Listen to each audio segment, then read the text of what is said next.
Okay, hello, I do believe we are live. Latency versus lifetime value. What on earth are you talking about, Tim? Well, I'll make it clear to you in just a moment. But before we get into that, if you are catching this live, please put in hashtag live, catching on replay, hashtag replay, and also, yeah, any questions, you know where to put them depending on the device, right? You know where to type them in. And please, if you find what I'm sharing valuable, spread the love around. Okay, let people know. And if you're watching this on YouTube, because it will go on YouTube eventually, if you can hit the little thumbs up, hit the subscribe and the little bell, and you'll be notified whenever we do this.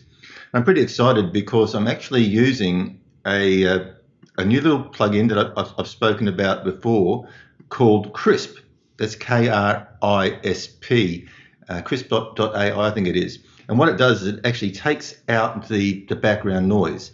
And as we find with more people working from home, where I live, I've got some pretty rowdy neighbours at the best of times. And I was actually looking at investing in a very, very expensive microphone that would just sort of pick up what was just around my mouth to sort of cut out all this other noise that my neighbours make. But I found this piece of software very, very affordable, $40 a year, and it actually does that for me, hopefully.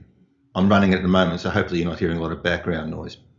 Okay, so latency versus lifetime value. What are we talking about here? We know that when it comes to trying to work out the profitability of your business, there's just two numbers that you really got to worry about: the cost of acquisition and the average lifetime value. Okay, so if you know how much it costs you to acquire the client and how much on average that client is worth to you over the lifetime of that client, and you take one from the other, that's basically your profitability. But what happens if you don't know lifetime value? What happens if you are only new to business? Because to establish lifetime value, you need some historical information. You need to see the trends. You need to see, what is over a period of time the value of the client. And if you've just started out, you may not have that at hand. So there's this other concept called latency, and the latency is the period of time between one purchase and the next. And of course, the latency period can vary from industry to industry. So if you're out there selling cars, obviously the latency period between purchasing a new car could be 3-5 years or even longer. In massage, obviously, you'd expect the latency period to be much shorter. And once again, we're talking an average latency period because depending on the style of service that you provide, then the period between the first and second purchase or the first and second booking could be shorter if you had them on a treatment program. As they sort of become more of a maintenance type client, they might be pushed out to a monthly treatment. But the point is that you should still be able to sort of look at how like the average period between first and second booking, second and third booking, third and fourth booking, right? And over time, once again, like these statistics can vary from industry to industry, but in certain industries, they've found that a second time purchase or a second time booking is twice as likely to book with you again, and a third time customer or client is twice or three times more likely to book with you again a fourth time. So obviously what it's saying is that the longer they are in your system, the longer they are your client, and the more frequently they are using your services, the more likely they are to book with you again. But what you've got to do is to work out, number one, how many treatments or how many visits or how many interactions you need with that person before you lock them in. For example, there was like they found in dry cleaning that they needed, like the person had to be a customer of that dry cleaner 3 times before it became habitual, before they actually locked in as a long-term client. So basically what the dry cleaners would do is they would incentivize the first 3 visits to that dry cleaner to try to sort of lock them into that pattern. Okay, and once again, I'm learning all this amazing information from a guy called Rich Schefferin, who's the guru of the gurus, and I do encourage you to sort of check him out if you really want to sort of get into this. Like if you just want me to come on and give you the layman's sort of overview, that's fine. But if you really want to get into the mind-boggling stuff of all this, I really encourage you to check out Rich Schefferin. Is a man behind most of the the modern day gurus. Okay, so once again, if you're watching this live, please put in hashtag live. Watching this on the replay, hashtag replay, and stick your comments. Ask your questions. Okay, and of course, please feel free to spread the love around. Okay, so basically, we've got to find out. As your business progresses, you can look at your historical data.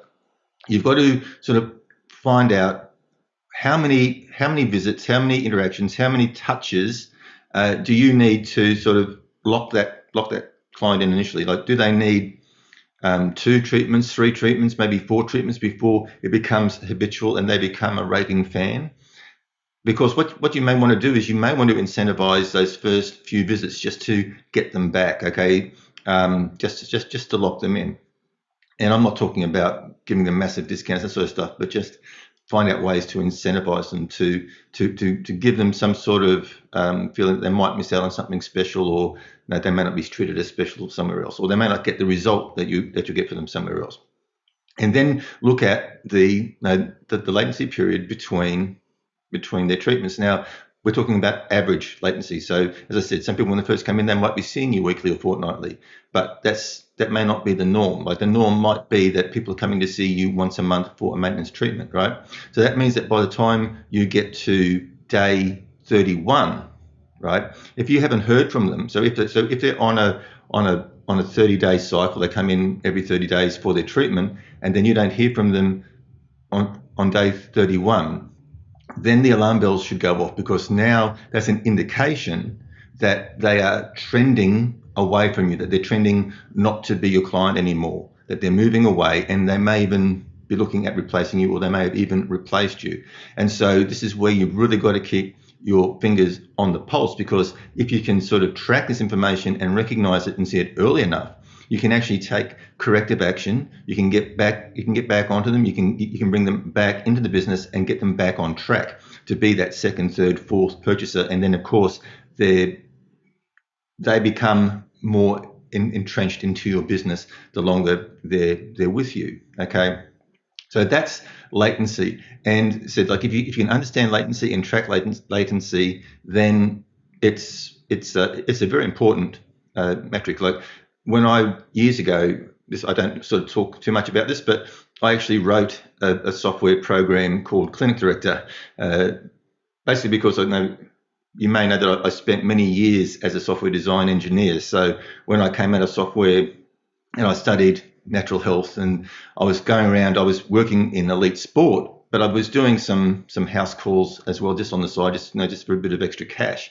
And it got to a point where I couldn't remember the bookings in my head. So being an ex-programmer, I wasn't going to buy somebody else's software. I decided to write my own software. Then that actually became a commercial product. But one of the statistical reports that software ended up producing was basically a booking latency report, and it would actually give you that information about how many return clients you had, the average latency period between bookings. And this is just so much.